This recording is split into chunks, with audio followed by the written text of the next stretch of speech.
Kanalımızı izleyen herkese salam olsun arkadaşlar. Yine sizlere çok güzel videolar hazırladık.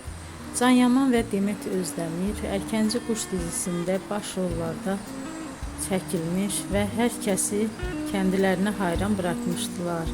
Bizler onları hep birbirine yakıştırdık. Arkadaşlar sizlere hep yeni videolar sunmaktayım. Umarım videolarımı beğenip kanalımıza abone olup dolu dolu yorum yazarsınız. Sona kadar izlemeyi unutmayın arkadaşlar. Herkese teşekkür ederim.